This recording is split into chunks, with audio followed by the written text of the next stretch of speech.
Hi friends, welcome to code with tech Telugu. మనం అంతకుముందు వీడియోలో S3 బకెట్ గురించి చెప్పుకున్నాం, రైట్? సో ఇప్పుడు ఈ వీడియోలో మనం ఏం చేస్తున్నామంటే, S3 బకెట్లో మీకు అంతకుముందు గమనించినట్లయితే లాస్ట్ వీడియోలో ఒక S3 బకెట్ని క్రియేట్ చేయడం చెప్పాను, మీకు S3 బకెట్ను డిలీట్ చేయడం చెప్పాను, S3 బకెట్ని ఎంప్టీ చేయడం చెప్పాను, మరియు ఫైల్స్ని అప్లోడ్ చేయడం కూడా మీకు చెప్పాను, రైట్? సో ఈ వీడియోలో నేను మీకు చెప్పేది ఏంటంటే, ఒక S3 బకెట్ని వాడి ఒక స్టాటిక్ వెబ్సైట్ని ఎలా చేయొచ్చు, ఒక స్టాటిక్ వెబ్సైట్ని దీంట్లోనే ఎలా డిప్లాయ్ చేసి మనం చూడవచ్చు అనేది కూడా మనం తెలుసుకుందాం ఈ వీడియోలో, రైట్? ఇంకొకటి స్మాల్ అనౌన్స్మెంట్ అండి, ఎవరైనా పర్సనల్గా ట్రైనింగ్ తీసుకుందాం అనుకునే వాళ్ళు కింద మీకు స్క్రోల్ అవుతున్న నెంబర్కి కాల్ చేయండి, ఓకే?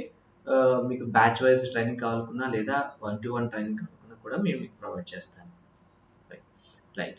సో ఇప్పుడు మీకు ఇక్కడ కనిపిస్తున్న స్క్రీన్ ఉంది కదా, ఒక్కసారి మీకు మళ్ళీ ఒక క్రియేట్ బకెట్ ఒక బకెట్ని మళ్ళీ మీకు క్రియేట్ చేస్తానండి. So create, so bucket name నేను BKT అని పెట్టుకుంటాను. ఎందుకు కారణం ఏంటంటే మనకి ఈజీగా గుర్తుపట్టడానికి, ఓకే? టెక్ తెలుగు బకెట్ -2 మీకు ఆల్రెడీ అంత లాస్ట్ వీడియో చెప్పాను, ఈ నేమ్స్ ఉంటేనే అవైలబిలిటీ ఉంటేనే మనకి క్రియేట్ అవుతుంది, లేకపోతే మనకి క్రియేట్ కాదు, గుర్తుపెట్టుకోండి, రైట్? ఇక్కడ ఇక్కడ క్రియేట్ అయినాక ఏం చేస్తున్నాను, ఇక్కడ ఏ రీజన్లో కావాలో ఇక్కడ పెట్టుకుంటున్నాను, దీని గురించి ఆల్రెడీ చెప్పాను. లాస్ట్కి వచ్చేసరికి నేను క్రియేట్ బకెట్ అని అంటున్నాను. గుర్తుపెట్టుకోండి, ఇక్కడ నేను మాట్లాడేది ఓన్లీ ఇప్పుడు స్టాటిక్ వెబ్సైట్ని ఎలా మనం దీంట్లో స్టోర్ చేయాలి, స్టాటిక్ ఫైల్స్కి సంబంధించినవి, మరియు వాటిని నేను ఒక URL ద్వారా పిలిచి ఎలా పబ్లిక్కి నేను చూపించాలి అనే దాని గురించి తెలుసుకుందాం, రైట్? సో నేను ఇప్పుడు BKT టెక్ తెలుగు అనే ఒక బకెట్ని తయారు చేశానని ఇక్కడ కనిపిస్తుంది, నేను క్లిక్ చేస్తున్నాను, రైట్? ఇక్కడ క్లిక్ చేసినప్పుడు నేను ఇక్కడ మీకు ఆల్రెడీ తెలుసు, ఒక సైట్ని ఎటువంటి సైట్స్ మీకు ఆల్రెడీ చెప్పాను, ఒకటి యాంగులర్ సైట్స్ కానీ, లేదంటే రెండు వచ్చేసరికి ప్లెయిన్ HTML సైట్స్ కానీ, యాంగులర్ బిల్డ్ అయిన సైట్స్ అనమాట, లేదు అంటే రియాక్ట్ కానీ, లేదంటే వ్యూ కానీ, అంటే ఫ్రంట్ ఎండ్ ఫ్రేమ్వర్క్ సంబంధించినటువంటి ఓన్లీ ఫ్రంట్ ఎండ్ అంటే జావా కానీ, .NET కానీ, లేదంటే PHP కానీ, ఓకే, అటువంటి లాంగ్వేజ్ వాడుతున్న ఫైల్స్ని ఇక్కడ స్టోర్ చేస్తే అది రాదండి, ఓన్లీ స్టాటిక్ ఫైల్స్ మాత్రమే వర్క్ అవుతాయి, రైట్? అంటే దీంట్లో HTML, CSS, JavaScript 3 మాత్రమే వర్క్ అవుతాయి, ఓకే? సరే, ఇక్కడ నేను ఏం చేశానంటే మీకు ఒక ఫైల్ని మీకోసం ఒక HTML ఫైల్ తయారు చేశానండి. ఇక్కడ హోమ్ పేజ్ కనిపిస్తుంది, ఇక్కడ హోమ్ పేజ్ కనిపిస్తుంది, ఇది నేను తయారు చేసుకున్నటువంటిది. ఒకసారి మీకోసం సైజ్ పెంచుదాం.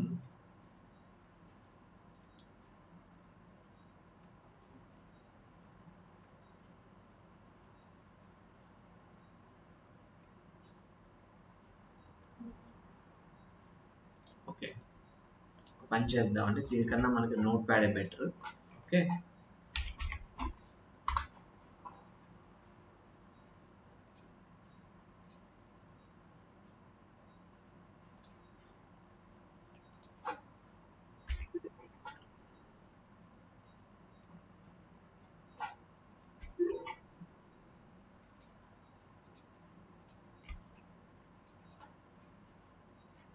సో దీన్ని క్లోజ్ చేస్తున్నాను, మీకు నోట్ ప్యాడ్ ఓపెన్ చేస్తున్నాను అదే ఫైల్ని. ఇది మనకి హోమ్ పేజ్ అండి, home.html అని ఒక ఫైల్ తయారు చేశాను, ఓకే? దాంట్లో ఈ కోడ్ పెట్టాను హోమ్ పేజ్ అని, రైట్? ఇది నేను డెస్క్టాప్ మీద తయారు చేసుకున్నాను, దీన్ని నేను ఇప్పుడు అప్లోడ్ చేస్తాను, చూడండి. సో నేను డెస్క్టాప్ మీద చేసుకున్నాను కదా, దీన్ని అప్లోడ్ చేయాలి కాబట్టి దీంట్లో అప్లోడ్ని క్లిక్ చేశాను. సో ఈ అప్లోడ్ గురించి ఎవరికైనా తెలుసుకోవాలంటే ఒకసారి ప్రీవియస్ వీడియోని ఒకసారి చూడండి, మీకు క్లారిటీ వస్తుంది. ఇప్పుడు యాడ్ ఫోల్డర్ అని క్లిక్ చేస్తున్నాను, క్లిక్ చేసి నేను డెస్క్టాప్ మీదకి వెళ్ళి హోమ్ అని హెచ్ అని కొట్టగానే home.html ఈ ఫైల్ నేను అనమాట. సో నేను ఇప్పుడు అప్లోడ్ చేస్తున్నాను, అప్లోడ్ అవుతుందా కాదు, ఏం చేయాలి, మనం కిందికి వెళ్ళి అప్లోడ్ అని క్లిక్ చేయాలి, అప్పుడు మాత్రమే అప్లోడ్ అవుతుంది, ఓకే? ఇక్కడ చూడండి, మీకు ఇక్కడ కనిపిస్తుంది home.html అని, ఇక్కడ ఇది అప్లోడ్ అయినట్టుగా చూపించింది, చూసిన అప్లోడ్ సక్సెస్ఫుల్. దీని యొక్క URL కావాలంటే ఏం చేయాలి, ఈ క్లోజ్ చేయండి, క్లోజ్ చేస్తే మీకు ఇక్కడ వస్తుంది, కనిపిస్తుంది ఇక్కడ హోమ్ డాట్, ఇక్కడ మీకు ఇక్కడ టిక్ మార్క్ చేయండి, అప్పుడే మీకు పైన మీరు టిక్ మార్క్ తీసేయండి, అన్ని డిజేబుల్లోకి వెళ్ళిపోతాయి. ఇప్పుడే దీన్ని టిక్ చేస్తాను, అప్పుడే కనిపిస్తుంది. ఇక్కడ నేను ఓపెన్ అని క్లిక్ చేస్తున్నాను, చూడండి మీకు దానికి సంబంధించి మీరు దాంట్లో ఏదైతే రాశారో అది కనిపిస్తుంది, చూడండి. కానీ మీరు గమనించండి, దీనికి ఒక వెబ్ యూఆర్ఎల్ అంటూ ఏమీ లేదు. దీంట్లో ఏంటంటే సెక్యూరిటీ టోకెన్స్ కూడా ఉంటాయి. దానివల్లే ఇది మనకు కనిపించినట్టు వస్తుందని యాక్చువల్‌గా దీన్ని పబ్లిక్ వెళ్ళటానికి ఆస్కారం లేదనమాట. సో, మరి ఎలా సార్ దీన్ని మరి పబ్లిక్ ఎలా చేయాలి అని అంటే గుర్తుపెట్టుకోండి.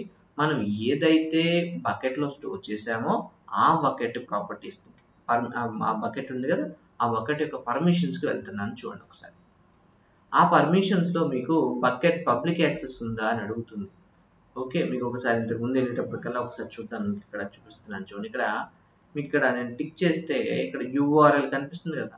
ఆ యూఆర్ఎల్ క్లిక్ చేయండి. క్లిక్ చేస్తే కాపీ యూఆర్ఎల్ క్లిక్ చేసి ఇక్కడ కొట్టారనుకోండి. మీకు చూడండి ఏమని వస్తుందో, యూ డోంట్ హ్యావ్ యాక్సెస్ అని వస్తది చూడండి. You don't have access delete అని వచ్చింది. కనిపిస్తుందా? సైజ్ పెద్దగా వేసాం కాబట్టి కనిపిస్తుంది. రైట్.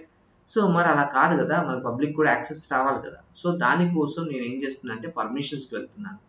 ఇక్కడ ఎప్పుడైనా ఫస్ట్ స్టెప్ ఏంటంటే బ్లాక్ పబ్లిక్ యాక్సెస్‌ని మామూలుగా ఆన్ చేసి ఉంటుంది. బ్లాక్ చేయమని చెప్తున్నాను. సో, నేను ఎడిట్‌కి వెళ్ళేసేసరికల్లా ఇక్కడ ఈ బ్లాక్ అనే ఆప్షన్ తీసేయండి. బ్లాక్ ఆల్ పబ్లిక్ అంటే అలౌ చేయమని అర్థం తీసేస్తే.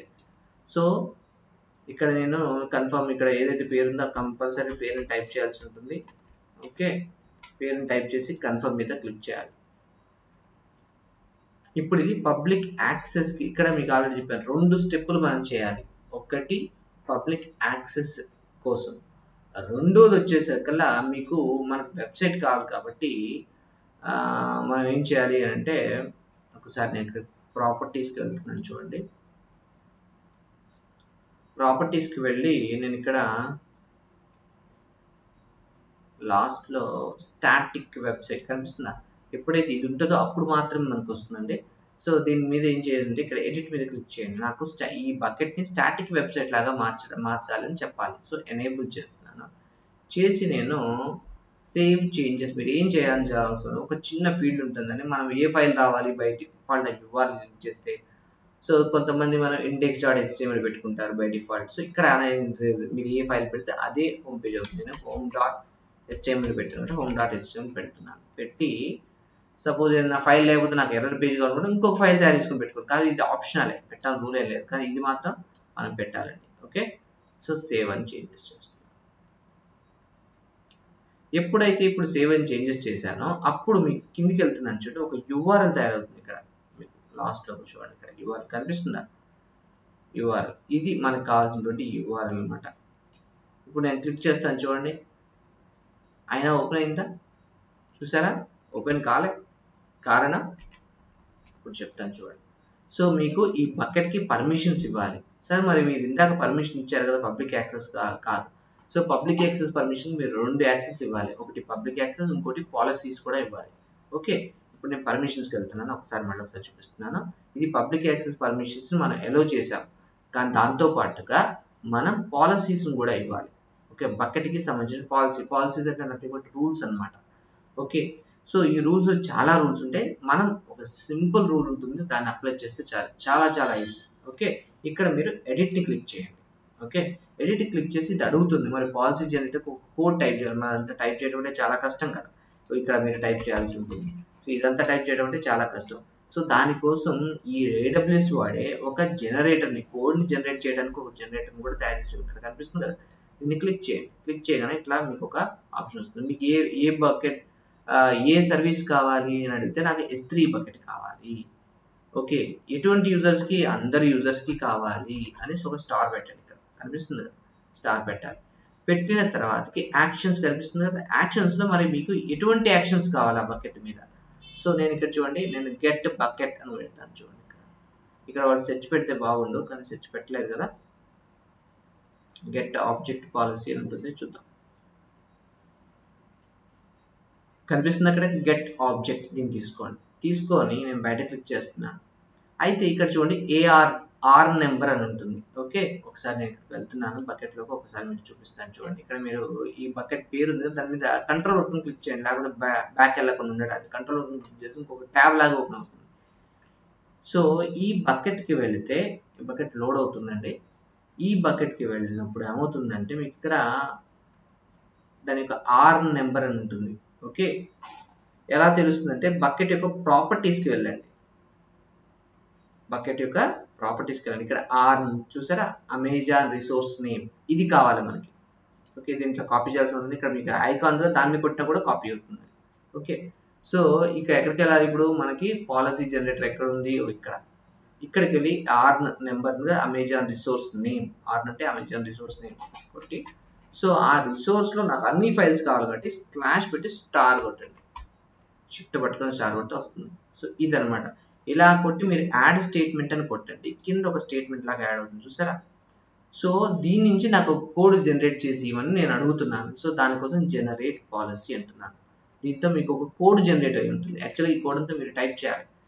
టైప్ చేయకుండా అదే మీకు జనరేట్ చేసి ఇస్తుంది అనమాట. కాపీ చేసి నేను ఇక్కడికి వెళ్తున్నాను, ఒకసారి ఇక్కడికి వెళ్ళి పాలసీ ఉంది కదా, ఇక్కడ పేస్ట్ చేస్తున్నాను.